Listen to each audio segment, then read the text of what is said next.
নমস্কার, শুভ দুপুর বন্ধুরা। তোমরা সবাই কেমন আছো? আশা করি যে যেখানে আছো ভালো আছো, সুস্থ আছো। তো আমি আবারও চলে আসছি তোমাদের সামনে গল্প করার জন্য। আমি খুকুমণি, আমার চ্যানেলের নাম নারী ডায়েরি। তো বন্ধুরা, আমার চ্যানেলটাকে সাবস্ক্রাইব করে দিও তোমরা, আর ভালো লাগলে লাইক কমেন্ট শেয়ার করে দিও। তো দেখো, আজকে করবো এই যে কাঁঠাল কাঁঠাল আর পোলট্রি, মানে পোলট্রি ইসর করব। তো এর জন্য কাঁঠালগুলো আমাকে কাটতে হবে। তো আমি এখানটায় চলে এসেছি, যেহেতু এখন গরমের দিন, বৈশাখ মাসের শেষ, ভীষণ ভীষণ গরম। তাই কি করব, এই যে বাড়ির দক্ষিণ পাশে বাতাস খাবো আর এদিকে কাঁঠাল কাটবো, তোমাদের সঙ্গে গল্প করব, ঠিক আছে?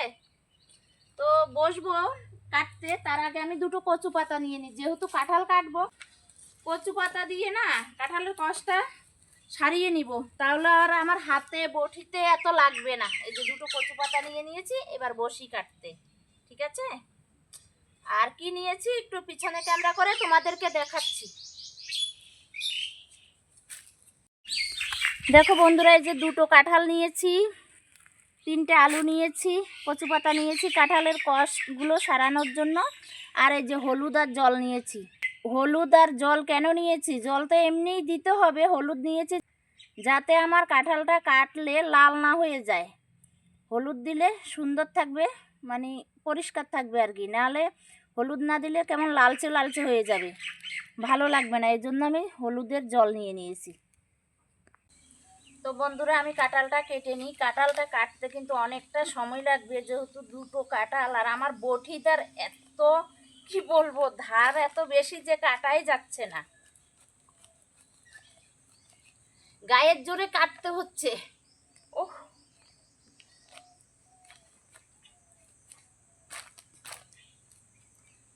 একটুকু ধার নাই বটিটা।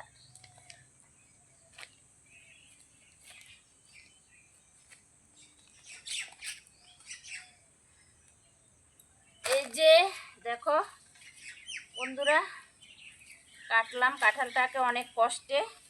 আর এই যে দেখতে পাচ্ছ তোমরা, কচু পাতাতে কাঁঠালের আটাগুলো আমি কচু পাতাতে নিয়ে নিচ্ছি, তাহলে হাতে অত লাগবে না। আগে একটা কাটি, কতটুক হয় ওই হিসেবে কিন্তু আরও এটা কাটবো, কারণ দেখি কতটুক হয়। বন্ধুরা, আমি কাঁঠালগুলো কেটে নিই, তারপরে দেখাবো কাঁঠালটা কেটে।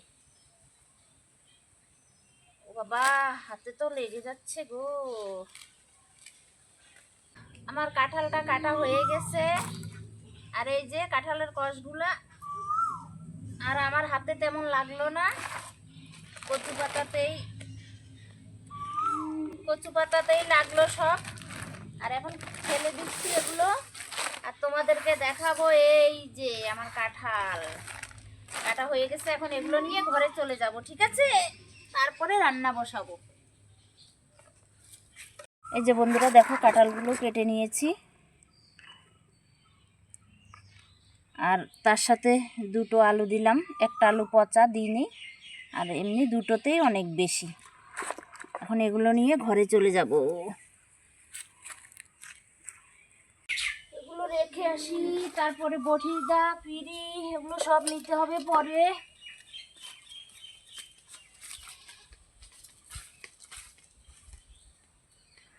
তো দেখো বন্ধুরা, পোলট্রি ইসর করার জন্য এই যে পোলট্রির মাংস এখনও ধুইনি, পোলট্রির মাংসটা ধুয়ে নিই, তারপরে সবগুলো মিশিয়ে রান্না করে ফেলবো, মানে কোনো অসুবিধে নেই, একবারে সহজ। আমরা যেভাবে মাংস রান্না করি, পোলট্রি রান্না করি, ঠিক সেভাবে রান্না করলেই হয়ে যায়, কোনো অসুবিধা নেই, কোনো ঝামেলা নেই। মাংস রান্না করতে তো সবচেয়ে সহজ একটা, কি বলবো, রান্না। মাছ টাছ রান্না করতে একটু ঝামেলা হয়, কিন্তু মাংস রান্না করতে কোনো ঝামেলা হয় না, এটাও ঠিক সেরকম। তো দেখো বন্ধুরা, মাংসটা ধুয়ে হলুদ, নুন আর সর্ষের তেল মেখে রেখেছি, আর এদিকে দেখো কাঁঠালটা ধুয়ে রেখেছি, আর এখানে মিক্সিতে সব বেটে নিয়েছি, আদা, জিরা, শুকনো লঙ্কা, তারপরে রসুন, পেঁয়াজ সব বেটে নিয়েছি। তো এখন এই যে রান্না বসাবো। এই যে বন্ধুরা দেখো, হাঁড়িতে জল বসিয়ে দিয়েছি, এখনও উনুন জ্বালি নেই, জ্বালবো। আর কিন্তু শুধু কাঁঠাল পোলটিয়ে রান্না করব, মানে পোলট্রি ইঁচড়, আর কিছু রান্না করব না। ঘরে সেরকম কোনো সবজি নেই, এর জন্য একটা তরকারি ভাতেই করব। কারণ পোলট্রি ইঁচড় হয়ে গেলে আর আমাদের বাড়িতে অন্য সবজি কেউ খাবে না, এর জন্য শুধু একটা সবজি ভাতেই রান্না করব। শুধু শুধু রান্না করেও নষ্ট হবে, যদি অন্য কিছু থাকতো ঘরে তাও রান্না করতাম না, শুধু আলু আছে আর কিচ্ছু নেই ঘরে সবজি আজকে। তো বন্ধুরা কি বলবো, আমি বলতেই পারছি না, আমি ভয় পেয়ে গেছি ভীষণ। আমি রান্না করতে গিয়ে আমার জালটা উপরে উঠে গেল, আর আমার কাপড়ের দিকে আগুন পড়ে গেল, মানে শাড়ির দিকে। তো দেখো না বন্ধুরা, এই শাড়ি পরে রান্নাঘরে রান্না করতে আসাটা বিপদ হতে পারে। তো আমি শাড়িটা পাল্টে আসবো, তোমাদেরকে দেখাচ্ছি। আমার শাড়িটা ফুটো হয়ে গেছে আগুন লেগে, ভাগ্যে পুরো আমি কি বলবো, পুরো শাড়িতে আগুন ধরে নেই, একটুতে বেঁচে গেলাম। দেখো আমি ঘামে টামে কি অবস্থা হয়ে গেছি, তোমাদেরকে দেখাচ্ছি। সামান্য একটা ফুটো হলো, আর কোথায় কোথায় লেগেছে কি জানি।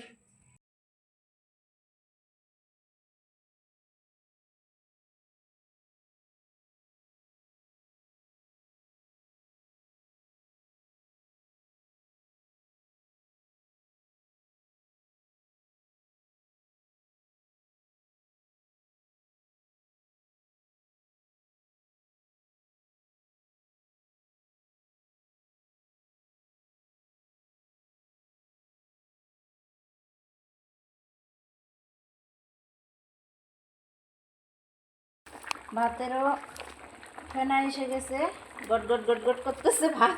আর এদিকে আমার দেখো মাংসটাও প্রায় হয়ে আসছে। মাংসটা এখনও ধনিয়ার গুঁড়া মানে পাউডার আমার প্যাকেটে আছে, দিই নেই, দিয়ে দিব। এই যে দেখো বন্ধুরা প্যাকেটটা, যে এর জন্য আমি কিন্তু বেটে দিই নেই, আমি গুঁড়া পাউডার দিব বলে, গুঁড়োটা দিব বলে। তো আমি গুঁড়োটা দিয়ে দিই, এই যে ধনের গুঁড়ো, এই যে, আর লাস্টে গরম মশলা দিয়ে নামিয়ে নিব, হয়ে যাবে আমার পোলট্রি ইঁচড়।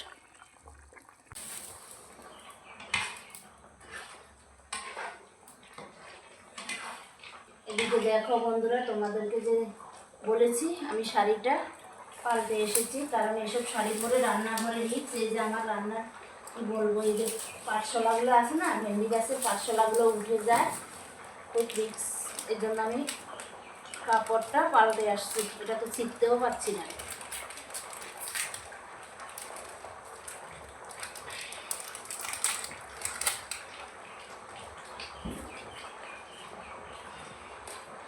অর্ধেকটা দিলাম, বেশি দিলে ভালো লাগবে না। এমনি আমার ধনিয়ার গুঁড়া কিন্তু ভালো লাগে না, তবু ঘরে আছে বলে একটু দিচ্ছি, নাহলে দিতামই না।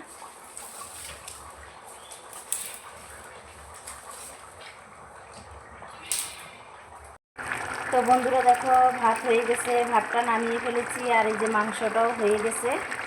এখন গরম মশলা দিব, মাংসটা নামিয়ে নিব। কি সুন্দর হয়েছে দেখো বন্ধুরা, আজকে দুপুরে শুধু পোলট্রি ইঁচড় আর কিছু না। তো এখন গরম মশলা দিয়ে নামিয়ে নিই। তো আজকের মতো ভিডিওটা এখানেই শেষ করছি। তোমরা ভালো থেকো, সুস্থ থেকো, আবার আরেকটা ভিডিও নিয়ে দেখা হবে অন্যদিন।